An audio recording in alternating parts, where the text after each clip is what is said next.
olukhethiweyo. Siyakhuleka kuwe mpewu engebune.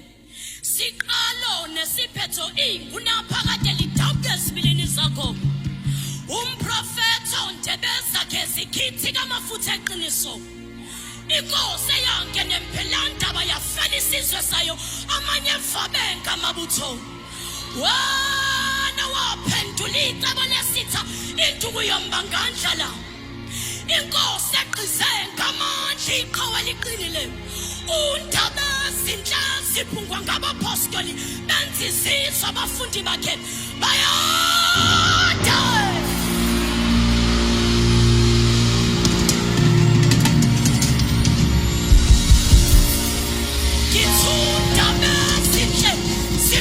Apostoli nanzizizwa abafundi bakhe bayada.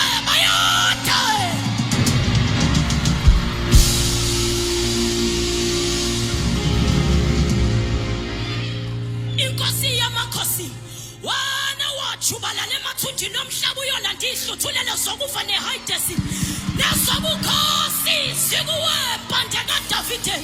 Ukhona unguyosayo. Enzimina idini uyisihlahla sokuphila. Entabeni esilayo ngamalanga bomlina khafuna imithetho elishumi. Abone wana uzigwaze ngowakhe kana qhubeka phile.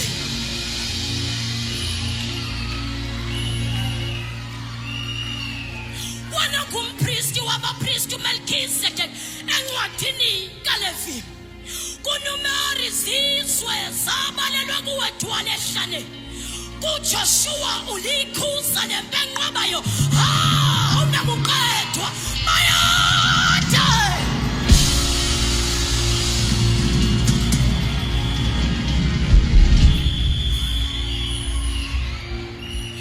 Ulizwi waba yinyama wahlala phakathi kwabantu. Wathi inkosi wazala nesitebeleni wanqaba izindlu zamakhosi. Amagceke eJerusalem akubona ugibela ithole lembongolo uthobile.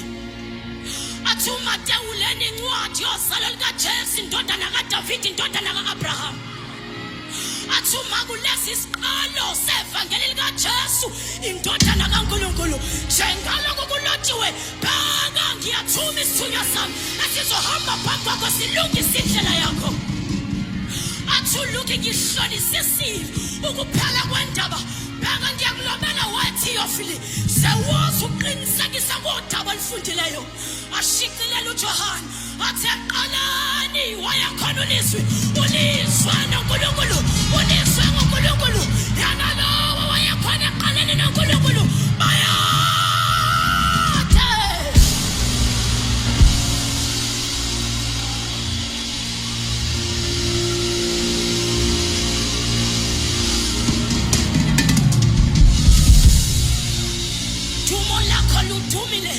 Uyaziwe sizweni emhlabeni emkhathini naphansi kwamanzi uyathotshelwa. Kubona ungenza imisebenzi oyenzayo akhulenisa amafu ngamathonsi azala imvula emhlabeni imadisa umhlaba. Kanjalo izwi lakhe libuyele emuva lilambatha. Izintaba namagqumu uziphince ngamandla. Izilwandle zidedela umhlaba owomileyo. Uphakama ungcwala uyaphila uyabusa. Mawubonga udusa udunyiswe akekho njengawe. Dwala ehlane bande kaDavide hlumela likaJesu. Wana zuyingelela iphume singasibhongo usuthe isibhongo lamabhongo. Wana qhume simfule ehlane imigodi eyomileyo uyiphendula ichibi lamanzi. Bayede